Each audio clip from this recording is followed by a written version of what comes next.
wala ta'jal, jangan tergesa-gesa dalam melakukan sesuatu. Yang kedua, jangan cepat instan maunya, tapi nikmatilah proses. Yang ketiga, mintalah kepada Allah apa? Ilmu. Minta sama Allah ilmu. Wa qur rabbi zidni ilma. Ya Allah, tambahkan untuk kami ilmu. Karena ilmu yang akan membawa kita kemana-mana.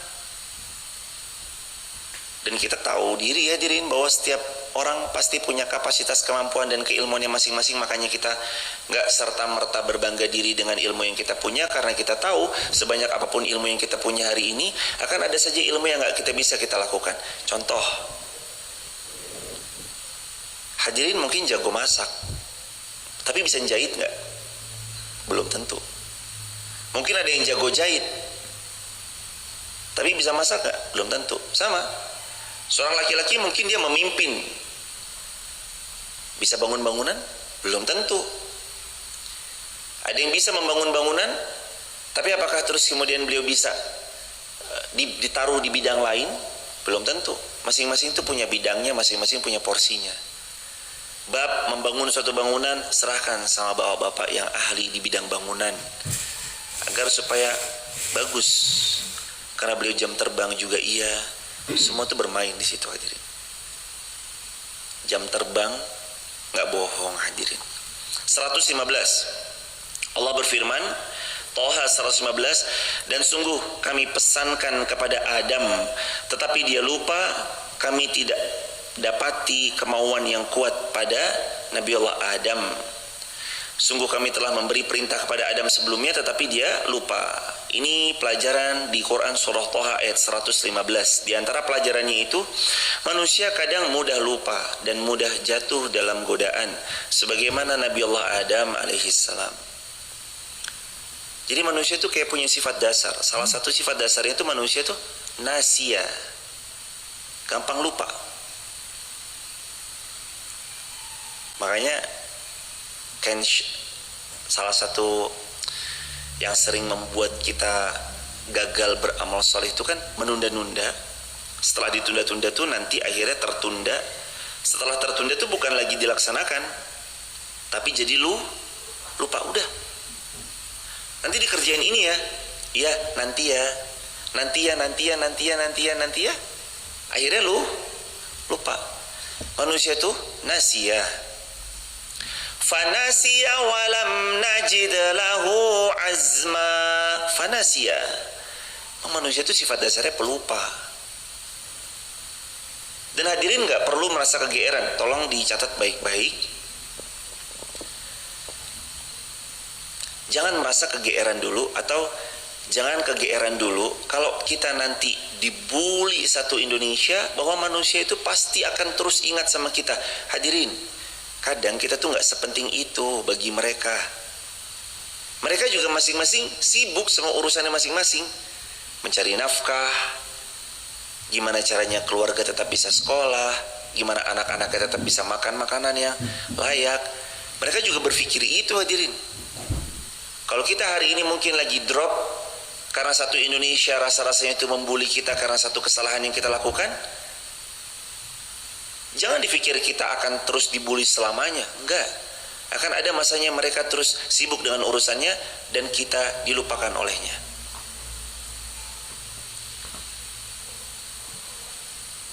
Kalau manusia itu tahu bahwa 30 hari setelah kematiannya manusia sudah tidak lagi membicarakannya, maka manusia akan sibuk mencari ridhonya Allah dan tidak sibuk mencari ridhonya manusia. Kalau saja manusia tahu itu. Kan orang ditangisi setelah kematiannya itu paling lama 3 hari. Hari keempat kehidupan harus berjalan sesuai sedia kala dia berjalan. Anaknya mesti sekolah, istrinya mesti beraktivitas lagi. Saat ia wafat, 3 hari pertama tangisan itu terus ada. Hari keempat sudah mulai aktivitas sedia kala. Hari ke-7 mulai aktivitas sedia kala. Hari ke-30 sudah lupa. Karenanya Kalau seandainya manusia itu tahu bahwa 30 hari setelah kematiannya sudah tidak ada lagi satupun yang membahas tentang namanya, maka dia nggak akan sibuk mencari ridho dan kecintaan dari manusia, kecuali dia mencari ridhonya Allah Subhanahu wa taala. Dia cari ridhonya Allah. Fanasia, manusia itu pelupa. Dia sering melupakan. Banyak hal terlupa. Jangan merasa diri kita akan terus dalam benaknya mereka itu enggak. Mereka punya urusan, kita punya urusan. Ayo perbaiki diri kita, selesaikan urusan kita sama Allah Azza wa Jal.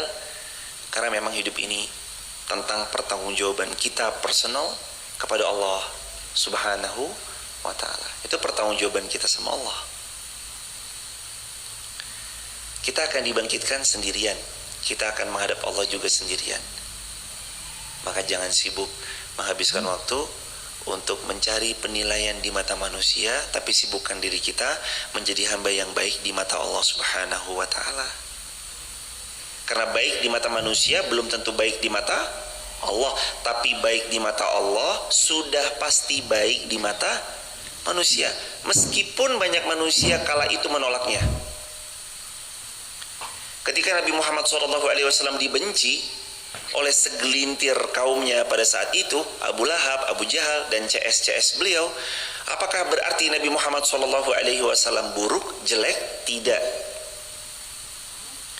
Mungkin bagi sebagian pihak segelintir manusia yang membencinya, Nabi Muhammad dibilang jelek, dibilang buruk, dibilang pemecah belah, dibilang tukang sihir. Tapi di mata Allah, Nabi Muhammad dicintai oleh Allah Ar-Rahman. Sehingga lambat laun waktu yang akan berbicara, waktu yang akan menjawab semuanya. Akhirnya sekarang kita tahu 2 miliar manusia kurang lebih mencintai Nabi Muhammad, beriman pada baginda Nabi Muhammad. Bahkan orang-orang yang tidak beriman pun, bahkan orang-orang yang gak beriman pun kepada Nabi Muhammad, respect kepada Nabi Muhammad SAW. Di suatu tempat di sebuah negara, nama-nama artis legendarisnya ditaruh di bawah, kecuali satu nama yang ada tulisan Muhammad. Karena ada tulisan Muhammad, padahal itu Muhammad Ali, seorang petinju legendaris. Tapi karena ada nama Muhammad, ditempelnya bukan di bawah, ditempelnya di dinding, di samping, karena menghargai ada nama Muhammad Sallallahu Alaihi Wasallam di dalam nama tersebut. Diakui, hadirin. Orang baik tuh walaupun dibenci tetap aja diakui. Mau dia nggak disukai, lambat laun waktu yang akan menjawab. Kenapa? Karena kalau Allah sudah mencintai hamba itu, maka lambat laun semua pun akan mencintainya. Sebagaimana kata Nabi, kalau Allah mencintai seorang hamba, Allah akan berfirman kepada malaikat-malaikatnya, aku mencintai fulan, cintai fulan. Dan bilang kepada seluruh makhluk dunia, aku mencintai fulan, cintai juga fulan. Itulah hadirin. Allahu Akbar walillahilhamd. Sibuklah cari cintanya Allah, jangan sibuk mencari cintanya manusia. Karena cinta Allah itulah yang abadi, cinta manusia sudah pasti akan meninggalkan diri kita. Kata Imam Syafi'i rahimahullah, ridhon nas ghayatun la tudrak. Kalau kita mencari ridhonya manusia, ridho manusia nggak akan pernah kita dapatkan. Karena kadang manusia itu mudah berubah. Hari ini mencintai, besok tidak lagi. Dan sebaliknya, hati-hati kalau terlalu membenci, karena yang paling kita benci bisa jadi yang paling kita cintai. Dan kabar baiknya, kalau ternyata yang kita benci lawan jenis, dia bisa jadi pasangan tuh. Kamu tuh ngapain sih ngejar-ngejar aku? Benci aku sama kamu. Akhirnya menikah sama yang dibencinya. Makanya kata para ulama, cintai sewajarnya, karena yang kita cintai bisa jadi yang paling kita benci. Dan bencilah sewajarnya, karena yang paling kita benci boleh jadi besok akan menjadi pihak yang paling kita cintai. Sewajarnya aja. Sewajarnya aja dalam mencintai, sewajarnya aja dalam membenci. Ayat yang ke-116. Wa idh qulna lil malaikati malaikati isjudu li Adam fasajadu illa iblis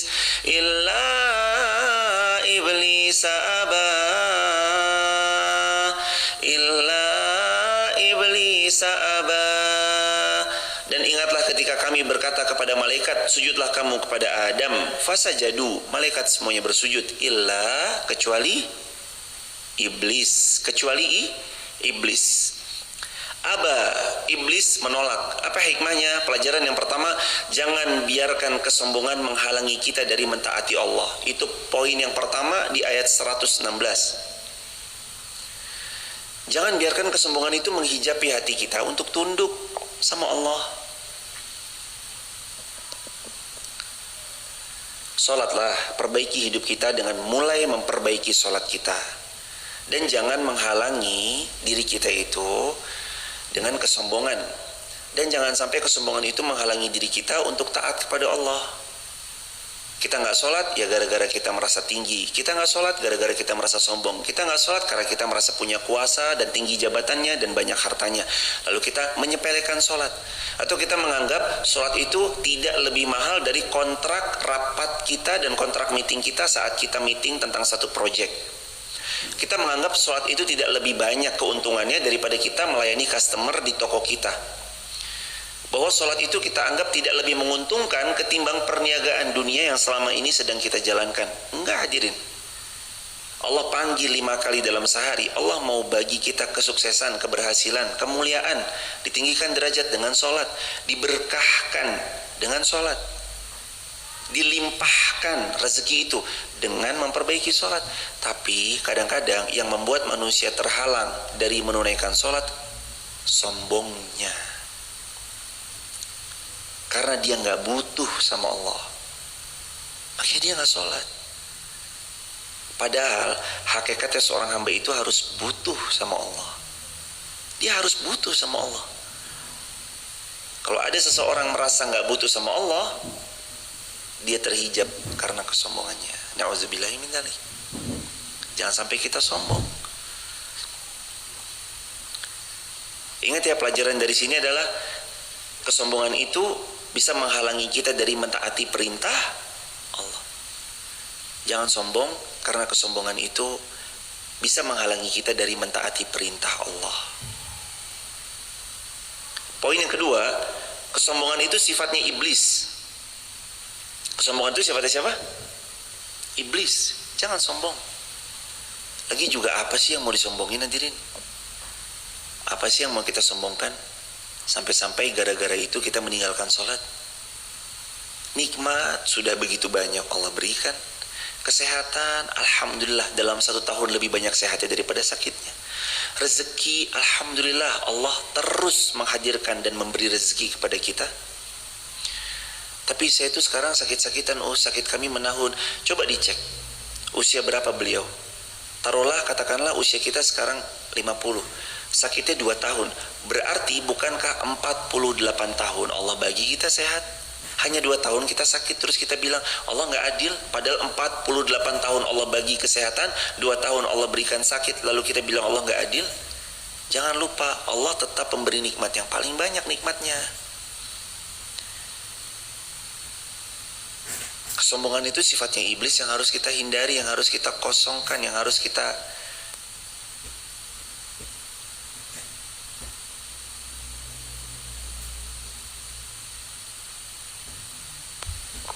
cek.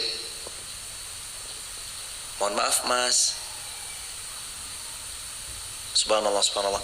Mau izin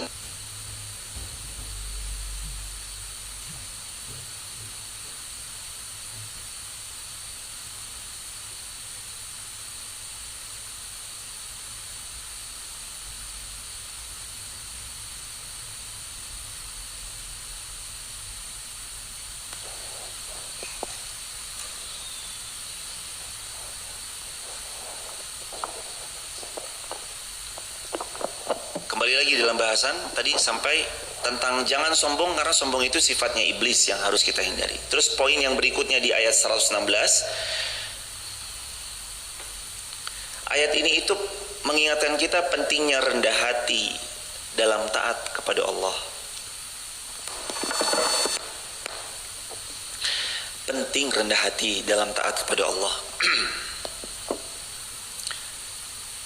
Kalau kita mau memperbaiki sholat kita, kalau sholat kita mau kita perbaiki dengan mudah, belajarlah rendah hati kepada Allah. Kami ulang, kalau kita mau memperbaiki sholat kita, belajar rendah hati sama Allah, bahwa kita ini hamba yang butuh kepada Allah, bahwa kita ini adalah makhluk yang harus selalu terkoneksi sama Allah, bahwa kita ini adalah seorang hamba yang gak bisa jauh-jauh dari Allah. Makanya kita butuh selalu memenuhi dan menjawab panggilan Allah. Sehari itu 5 kali Allah panggil, maka 5 kali kita harus datang. Bahkan kalau bisa lebih daripada itu. Duhanya hidup, subuh syuruknya hidup, sholat syuruk hidup maksudnya. Duhanya hidup, sholat syuruknya hidup, sholat tahajudnya hidup, sholat sunnah rawatibnya hidup. Ada banyak sekali sholat-sholat sunnah yang kalau mau kita, ada banyak sekali sholat-sholat sunnah yang kalau mau kita hidupkan tuh, itu jadi penambah kebaikan dan keberkahan juga buat hidup kita. Apalagi kalau sholat tahajud. Sholat tahajud akan menempatkan orang di 3 tempat. 1, maqamam mahmuda, ditempatkan dalam kedudukan yang tinggi. Yang kedua, mudkhala sidqin, dikumpulkan sama orang-orang yang senantiasa jujur. Wa akhrijni mukhraja sidqin, dan akan juga mereka berpisah karena Allah, berpisah juga karena kejujurannya pada Allah Azza wa Jalla. Intinya dapat circle yang baik, yang bertemu karena Allah, mencintai karena Allah, berpisah juga karena Allah, dan membenci satu hal juga karena Allah. Membenci satu hal itu bukan karena kita membenci. Sultanan nasira, dan orang yang tahajud, Allah yang jamin, Allah pasti akan jadi pelindung buat dia. Sultanan nasira, Allah akan jadi pelindung buat dia bagi yang tahajud. Maka ini hebatnya orang-orang sholat tahajud. Kalau kita bisa tahajud, tunaikan, jangan tinggalkan. Ayat 117. Faqulna ya Adam inna hadha aduwwun lak wa li zawjik fala yukhrijannakuma minal jannati fatashqa. Kemudian kami berfirman, wahai Adam, sesungguhnya iblis ini musuh untukmu dan untuk istrimu. Jangan sekali-kali kamu sesungguhnya yang dia inginkan mengeluarkan kamu dari surga, maka jangan sekali-kali nanti kamu kena bujuk rayunya. Karena nanti kalau kamu kena bujuk rayunya, fatashqa, kamu akan binasa dan celaka. Ayat 118. Innalaka alla taju'a fiha wa la ta'ra. Sungguh ada jaminan untukmu, engkau tidak akan kelaparan di sana dan tidak akan telanjang. Wa annaka la tazma'u fiha wa la tadha. Dan sungguh di sana engkau tidak akan merasa dahaga dan tidak akan ditimpa panas matahari. Kemudian syaitan membisikkan pikiran jahat kepada Adam dengan berkata, wahai Adam, maukah aku tunjukkan kepadamu pohon keabadian, pohon khuldi, pohon keabadian, dan kerajaan yang tidak akan pernah binasa? Itu bujuk rayu syaitan. Apa hikmahnya? Tadi gambaran-gambaran surga sudah ya jemaah, bahwa di surga tidak ada lagi kesulitan, semua terpenuhi, bahwa di surga tidak ada lagi kesusahan, semuanya kemudahan, bahwa kedekatan dengan Allah membawa ketenangan dan kelapangan, dan ini juga mengingatkan bahwa kebahagiaan sejati itu memang hanya di surganya Allah Azza wa Jalla. Kebahagiaan sejati kita itu di surganya Allah Azza wa Jalla. Bahagia di dunia sebentar. Duduk berlama-lama sakit pinggangnya, faktor U. Di surga udah gak ada lagi sakit pinggang, pusing kepalanya, gak ada. Kebahagiaan yang abadi selamanya loh hadirin, selamanya loh. Terus syaitan menggoda dengan janji-janji kosong dan palsunya. Maka hati-hati nih kalau digoda dengan godaan syaitan. Ketahuilah bahwa syaitan itu aduwwum mubin, musuhnya orang-orang beriman. Syaitan itu musuhnya orang-orang beriman. Maka yang syaitan bujuk rayu kepada kita itu pasti seolah tampil manis padahal kosong. Kosong. Syaitan goda kita, syaitan bujuk rayu kita, seolah-olah manis padahal kosong jamaah. Seolah-olah manis padahal kosong. Terus Allah berfirman dalam ayat, fawaswasa ilaih, syaitan tuh bisik-bisik, Adam, ya Adam, hal adulluk ala syajaratil khud. Wahai Adam, kamu mau nggak aku kasih tahu pohon keabadian yang kalau kamu makan dan kamu minum, kamu petik buah khuldi, ini kamu akan abadi selamanya di sini. Jadi itu warningnya udah di awal. Adam diberitahu, Adam itu iblis, itu syaitan, aduwwul laka wali zaujika, di ayat yang ke-117. Adam, syaitan ini musuhmu ya, dan musuh istrimu. Nanti kalau dia membujuk rayu kamu, goda kamu, kamu jangan pernah tergemingkan ya dengan godaan syaitan. Iblis terus goda, fawaswasa ilaih, bisik-bisik, ya Adam, Adam, hal adulluk, kamu mau nggak aku kasih tahu, ala syajaratil khuldi, pohon yang membuat kamu nanti abadi selamanya, wa mulkil la yabla, dan kerajaan yang tidak akan pernah binasa. Fa'akala minha, itu kamu makan ya buahnya. Fabadat lahuma sawatuhuma, lalu keduanya makan buah khuldi yang Allah larang untuk dimakan. Lalu tersingkaplah aurat mereka, wa tafiqa yakhsifani alaihima min warakil jannah, dan mulailah keduanya menutupi dengan daun-daun yang ada di surga. Wa asa Adamu rabbah fagawa, dan sungguh Adam telah durhaka kepada Allah, fagawa, dan menjadi kelirulah Adam. Summajtabahu rabbuh fataba alaihi wahada, kemudian dia dipilih oleh Allah, lalu dia menerima tobatnya Adam dan dia memberi petunjuk kepada Adam. Qala bitu minha jami'a ba'dukum li ba'din adu, Allah berfirman, turunlah kamu berdua dari surga, turun ke dunia bersama-sama, sebagian kamu bagi sebagian yang lain nanti akan menjadi musuh kalau tidak beriman.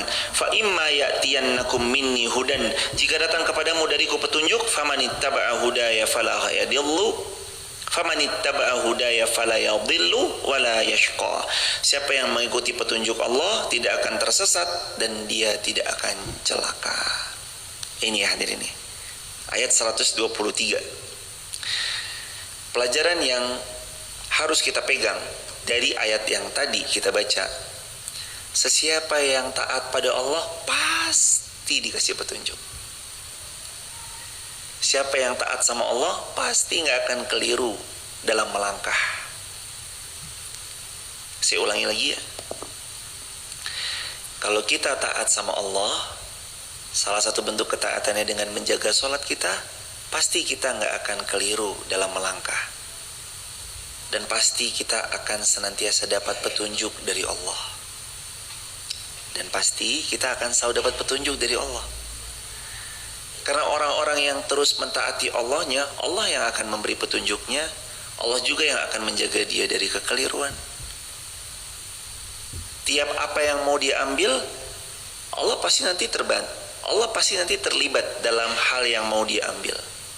Keputusankah itu, kebijakankah, atau hal yang lain. Dan kalau Allah sudah terlibat, siapa lagi yang lebih baik dalam melibatkan dirinya selain Allah? Kita melibatkan manusia, kan mengandalkan manusia berujung kecewa seringnya begitu.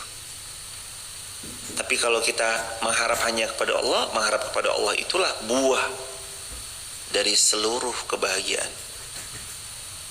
Makanya kita jaga sholat kita, kita akan diberi petunjuk olehnya. Kita jaga sholat kita, kita akan dipelihara olehnya.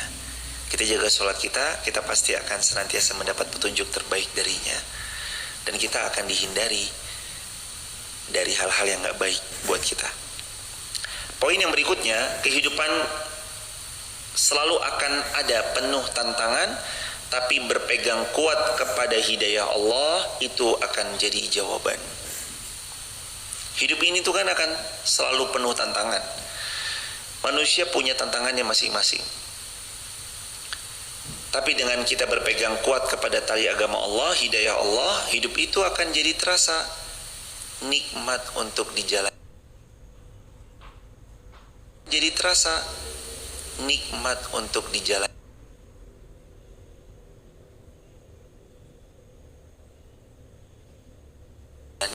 Nikmat untuk dijalani. Nikmat untuk dijalani.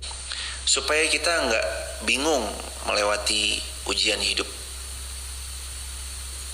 Lagi kan yang membuat hidup ini kerasa beratnya itu kan karena kita nggak punya ilmunya, betul? Yang membuat hidup ini kerasa berat itu karena kita nggak punya ilmunya saat kita diuji. Sebagaimana perkataan ulama, hidup tanpa ilmu seperti masuk ruang ujian tanpa belajar. Pantas dia pucat. Dia nggak bisa jawab soal karena dia nggak belajar. Tapi orang yang semalam suntuk dia belajar, bahkan jauh-jauh hari dia udah belajar tentang bab yang akan diuji. Begitu masuk ruang ujian, senyum. Karena dia tahu, oh ini soal yang kemarin saya kerjain nih. Cuma beda angka aja. 2 jam dikasih waktu ujian, 1 jam terlewati. Bahkan setengah jam dia selesai. Wih, kok cepat banget? Iya pak, sudah selesai semuanya. Sama, dalam hidup ada orang yang lama sekali diratapi ujian itu, terus ditangisi ujian itu. Sedih itu wajar. Tapi kalau sampai berpuluh-puluh tahun kita meratapinya, kita kayaknya perlu belajar deh untuk terus menambah wawasan. Karena orang-orang yang punya ilmunya saat ujian datang, mereka nggak terlalu lama sampai menghabiskan berpuluh-puluh tahun meratap, tapi mereka bisa pulih dengan cepat. Bukan berarti nggak sedih ya hadirin, sedih mah tetap ada, sedih mah pasti ada, dan itu wajar dan itu diperkenankan. Menangisi pihak yang pergi karena wafatnya, menangisi sesuatu karena kita kehilangan, itu hal yang wajar. Memang sebagian manusia untuk memori-memori yang nggak enak, dia akan terus ingat. Kan kita memang kayak gitu ya hadirin. Atas memori yang kejadian yang nggak enak, memori kita tuh kuat. Jadi manusia itu atas kejadian yang nggak mengenakan dirinya, dilukai, disakiti perasaannya, itu memorinya kuat sama hal itu. Dan Allah meminta kita untuk memaafkan, bukan melupakan. Beda, maafin aja. Karena Allah tahu manusia itu nggak bisa melupakan. Walaupun pada sebagian yang lain, pada akhirnya ujung-ujungnya nanti kita lupa juga seiring berjalannya waktu, karena sibuknya kita beraktivitas, menyibukkan diri dengan perintah-perintah Allah, nanti pelan-pelan tuh terkikis tuh. Lupa dengan sendirinya karena kesibukan kita.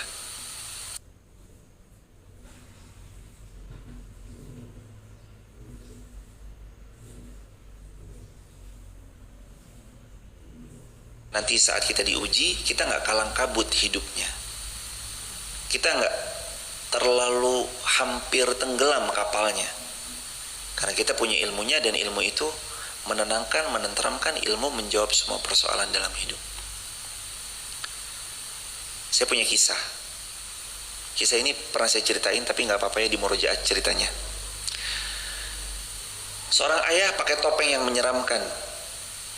Dia datang kepada anaknya, mau menakut-nakuti anaknya. Terus anaknya bilang, senyum, aku nggak takut ayah.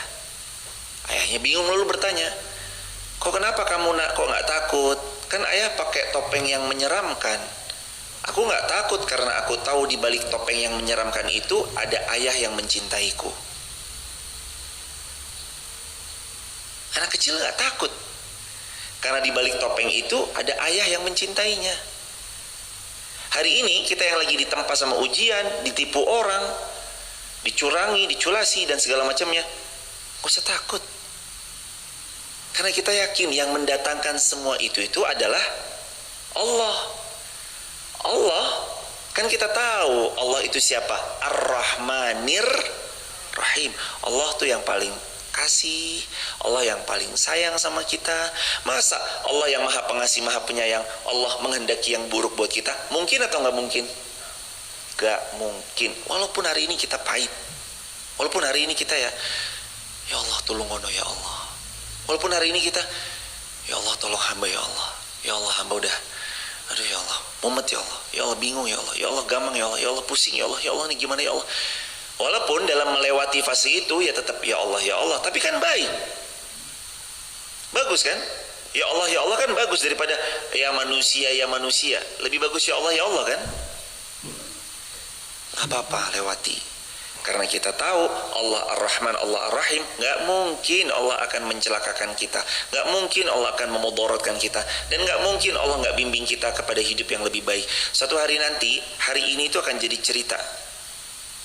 Sama seperti kita bicara corona kemarin. Waktu corona pedih kan?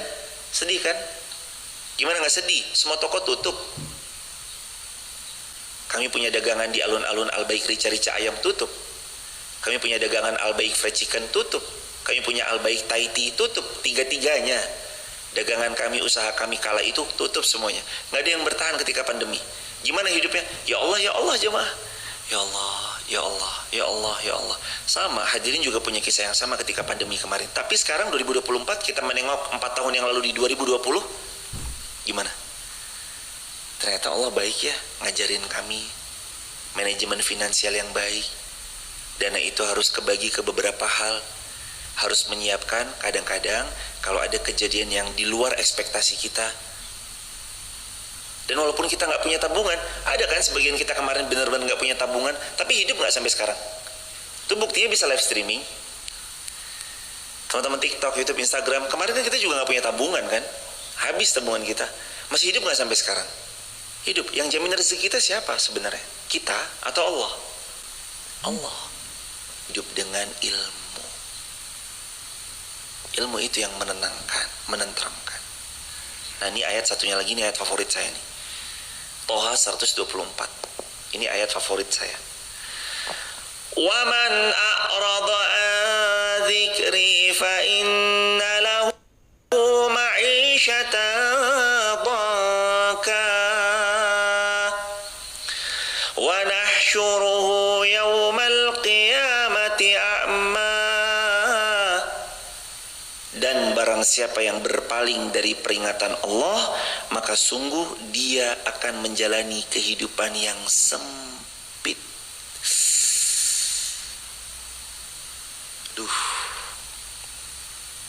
Apa hikmahnya dari ayat tersebut? Ini hikmahnya. Siapapun yang jauh dari Allah, fa inna lahu ma'isyatan dhanka, maka dia hidupnya pasti akan sempit. Pikirannya itu pasti akan semrawut. Karena dia menjauh dari yang pemberi sumber bahagia buat hidupnya. Karena dia menjauh dari Allah. Kalau orang itu mendekat ke Allah, pasti Allah lapangkan, pasti Allah tenangkan, pasti Allah bahagiakan. Sekarang coba kita lihat gimana sholat kita. Sempitnya hidup kita tuh salah satunya karena kita gak jaga sholat. Ruwetnya pikiran kita tuh ya karena kita juga lalai dan abai terhadap sholat. Kalau kita mau lihat bagaimana baiknya nanti Allah mengatur hidup kita, Allah memberi kebahagiaan buat kita, coba lihat bagaimana kita menjaga sholat. Waman a'rada dzikri, siapa yang berpaling dari mengingat Allah, dia ninggalin sholat, dia gak jaga sholatnya, fa inna lahu ma'isyatan dhanka, maka hidupnya akan sempit. Urusannya itu kayak gak selesai-selesai. Karena dia a'rada an dzikri, menjauh dari peringatannya Allah. Allah panggil, dia malah menjauh. Allah panggil sholat 5 waktu dalam sehari, dia gak datang. Padahal Allah yang memberi bahagia, Allah yang memberi ketenangan dalam hidupnya, tapi dia gak mau datang ke Allah. Gimana kebahagiaan itu mau datang menjumpai hidupnya? Fa inna lahu, kecuali yang dia dapat, ma'isyatan dhanka, hidupnya akan sempit. susah, sumpek. Kenapa hidup ini sumpek? Karena menjauh dari Allah. Karena kita ninggalin sholat. Coba kita jaga sholat, coba kita perbaiki sholat, hidup kita baik, bagus hidup kita nanti. Dan bahagia itu kan nggak melulu tentang dunia yang kita genggam. Bahagia itu kan bukan selalu dan melulu tentang dunia yang kita genggam. Toh buktinya banyak orang yang menggenggam dunia, pada akhirnya mereka memilih jalur bundir. Artinya bukan di situ letak kebahagiaan, bukan di situ dulu. Saat Allah mau memberi kebahagiaan untuk seorang hamba, yang dipastikan akan dia dapatkan tenang hatinya, tentram jiwanya, bahagia hidupnya. Hatinya dulu bahagia, baru kebahagiaan-kebahagiaan lain tuh Allah datangkan. Karena janjinya Nabi, barang siapa yang Allah tujuannya, akhirat tujuannya, dijadikan kaya di pelupuk matanya. Dan kata Nabi apa? Wa atathu dunya wa hiya raghimah. Dunia nanti datang kepadanya dalam keadaan apa? Tunduk terhina. Dunia datang sendiri. Dia nggak ngejar, dunia datang sendiri. Masa Rasulullah bohong? Nggak mungkin Rasulullah SAW berbohong. Jadi yang sekarang perlu dilakukan, dekat ke Allah, perbaiki sholat kita, agar Allah juga nanti memperbaiki urusan-urusan kita.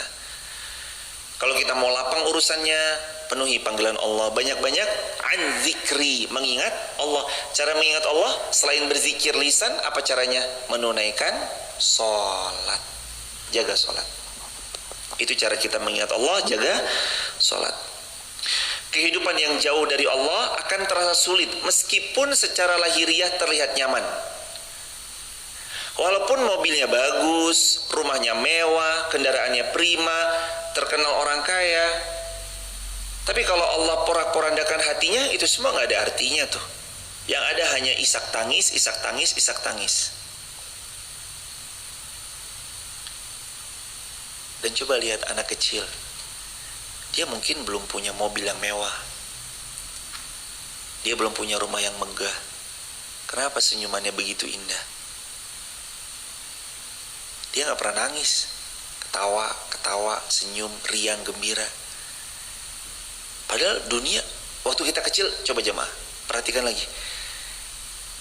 Kebahagiaan hidup kita lebih bahagia waktu kita kecil dulu atau lebih bahagia sekarang? Kecil. Padahal waktu kita kecil dulu, uang jajan kita berapa? Berapa? 100 perak, 500 perak. Oh, itu udah gede banget segitu. Tapi kita bahagia aja. Padahal kita nggak punya tabungan yang sebanyak kita punya tabungan hari ini kan. Sekarang tabungannya mungkin ada sebagian kita punya tabungan entah 200 ribu, 300 ribu, 1 juta, atau mungkin tabungan kita hari ini tuh lebih daripada itu. Tapi kadang hidup kita kayak dikejar terus sama dunia. Makanya Nabi bersabda, kata Nabi SAW, siapa sih orang kaya itu? Lalu Nabi memberitahu kepada kita, laisal ghina an kasratil arad, walakinnal ghina ghinan nafs. Orang yang kaya itu bukan yang banyak harta semata, tapi orang yang kaya itu, kata Nabi, orang yang ajak untuk berderma, dia yang paling semangat untuk berderma. Kata Nabi juga, ada orang yang sedekah 1 dirham mampu mengalahkan sedekah 100.000 dirham. Kok bisa ya Rasulullah? Karena 1 dirham hanya itu yang dia miliki, sedangkan yang sedekah 100.000 dirham, dia masih banyak harta yang dia simpan di rumahnya.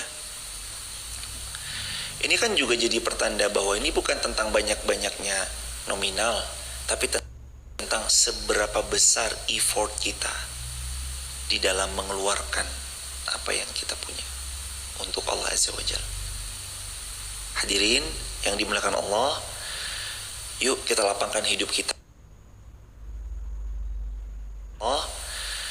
Yuk kita lapangkan hidup kita. Lapangkan hidup kita. Lapangkan hidup kita.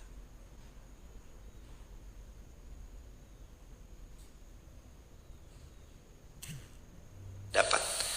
Hidup kita sempit, sumpek, mumet, gara-gara kita jauh dari Allah. Dan ini ya, ini hadirin, Apa penyebab hidup kita itu terasa sempit dan sumpek? Salah satu juga sebabnya karena dosa. Penyebab sumpeknya hidup kita, sempitnya hidup kita adalah karena dosa. Banyak istighfar, ingat Allah, perbaiki sholat. Allah lapangkan dan pasti dilapangkan sama Allah. Terakhir, qala rabbi lima hasyartani a'ma wa qad kuntu basira. Dia berkata, ya Allah, kenapa saya dibangkitkan dalam keadaan buta, padahal dulu di dunia saya bisa melihat. Ini pelajarannya apa? Orang yang menolak kebenaran, matanya buta di dunia walaupun dia bisa melihat, dan nanti di akhirat dibutakan sesungguhnya, nggak bisa melihat apapun. Ketika kita mengabaikan peringatan-peringatan yang Allah berikan, kita bisa menjadi orang yang kehilangan panduan di akhirat nanti, panduan kehidupan di dunia ini. Dan anak muda dan kita semuanya harus senantiasa mencari kebenaran dan menjalankan perintah Allah agar tidak menyesal di akhirat nanti. Jangan sampai kita buta matanya di dunia, buta di akhirat. Gitu ya. Qala rabbi lima hasyartani a'ma wa qad kuntu basira. Ya Allah, kenapa mata saya buta? Kan dulu di dunia saya bisa melihat, ya Allah. Kok di akhirat mata saya buta? Ya, matamu buta karena kamu dulu di dunia, matamu telah terbutakan dari mentaati syariat-syariatku, kata Allah. Maka sekarang dibutakan matanya. Hadirin, ayo buka mata kita, taati perintah Allah. Udah jauh kita ini dari Allah, hadirin. Gak ada waktu terbaik untuk kembali kepada Allah kecuali sekarang. Maafkan siapapun yang dulu pernah berbuat keliru sama kita, dan sekarang kita lihat kesalahan diri kita yang terlampau banyaknya sama Allah. Kita mohon ampun sama Allah, kita perbaiki diri kita. Kita mau pulang dengan bahagia, kita mau pulang dengan husnul khatimah. Mudah-mudahan jamaah TikTok, YouTube, Instagram, dan semua teman-teman hadirin yang hadir di Masjid Muhammad Al-Fatih, kita kelak diwafatkan husnul khatimah. Jangan lupa ya, kain kafan kita sudah siap, liang lahat kita pun juga udah siap, malaikat maut pun juga mengintai kita setiap saat. Gak lama hidup ini, hadirin, sebentar aja. Malu, masa kita udah jelek di mata manusia, mau jelek lagi di mata Allah? Kita udah jelek di mata manusia, masa masih mau jelek di mata Allah? Nama kita sudah rusak di mata manusia, betul? Masa mau rusak di mata Allah? Kita udah buruk hubungannya sama manusia, masa mau buruk hubungannya sama Allah? Jangan, perbaiki hubungan kita sama Allah. Allah nanti perbaiki juga hubungan kita antar sesama manusia. Terima kasih jemaah sudah meluangkan waktu. Terima kasih teman-teman TikTok, YouTube, Instagram sudah berkenan banget menyisihkan 1 jam waktunya untuk kita belajar bersama di pagi ini. Semoga Allah berkahi ilmu yang sama-sama kita pelajari, dan Allah beratkan timbangan amal kebaikan kita sampai hari kiamat nanti, dan Allah jadikan ini jariah yang terus mengalir sampai kiamat. Hadirin, kita waktunya terbatas, tapi semoga Allah pilih kita dan harta kita menjadi harta dan amalan cerdas di waktu kita yang terbatas. Ada sangat banyak peluang-peluang jariah di sekitar kita. Silakan hadirin, boleh kemanapun juga, silakan senyamannya. Tapi kalau hadirin mau membersamai masjid, maaf, termasuk ada program jariah untuk membebaskan lahan, hadirin bisa banget ya, bisa langsung ke rekening bank muamalat 50900 180, yang bebasin lahan beda rekeningnya. Yang bebasin lahan 50900 19666. Diulang, ini untuk membebaskan lahan yang akan untuk menjadi perluasan masjid, maaf, sekolah hafiz Quran dan yang lain-lain. 50900 19666, 6-nya 3 kali, atas nama Sekolah Hafiz Quran Masjid Muhammad Al-Fatih. Konfirmasinya ke Mbak Leha, admin Masjid Maf, 085174456070. Atau teman-teman nanti lihat aja di IG-nya Masjid Maf atau IG kami. Nah, semoga jadi jariah buat kita bersama-sama. Dan alhamdulillah, summa alhamdulillah, dari target yang harusnya Desember, gedung penghafal Quran telah selesai dibangun per hari kemarin tanggal 24. Jadi 24 Mei masjid ini selesai, hari Jumat, masih ingat banget, 24 Mei 2024. Dan gedung penghafal Quran yang tadinya Desember sudah selesai 24 September kemarin, hari Selasa. 24 September kemarin hari Selasa, gedung penghafal Quran yang ada di barat masjid juga sudah rampung, jalannya juga sudah rampung, selokannya juga alhamdulillah atas taufik dan pertolongan Allah sudah rampung. Insya Allah akan bermanfaat bagi para penghafal Quran dan para punggawa-punggawa. Nanti hadirin kalau mau itikaf di Masjid Maf, hadirin nanti bisa langsung membersamai di Masjid Maf itu pada 10 hari terakhir bulan Ramadan. Barakallahu fikum. Subhanakallahumma bihamdika asyhadu an la ilaha illa anta astaghfiruka wa atubu ilaik. Sukses, berkah, sakinah mawaddah warahmah, putra-putrinya salih salihah, istiqomah sampai wafat husnul khatimah. Subhanakallahumma bihamdika asyhadu an la ilaha illa anta astaghfiruka wa atubu ilaik. Rabbana atina fid dunya hasanah wa fil akhirati hasanah wa qina azabannar.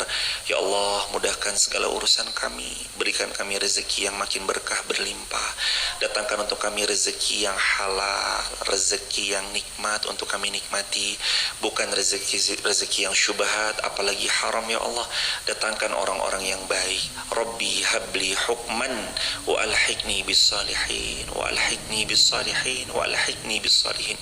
Kumpulkan kami dengan orang yang salih, datangkan ke Wonosobo guru-guru yang salih salihah, ustadz ustazah yang salih salihah, yang membersamai dakwah untuk membuat masyarakat Wonosobo dan masyarakat Indonesia makin mengenalmu ya Allah, makin mendekat padamu ya Rabb, makin mencintai nabimu ya Rabb.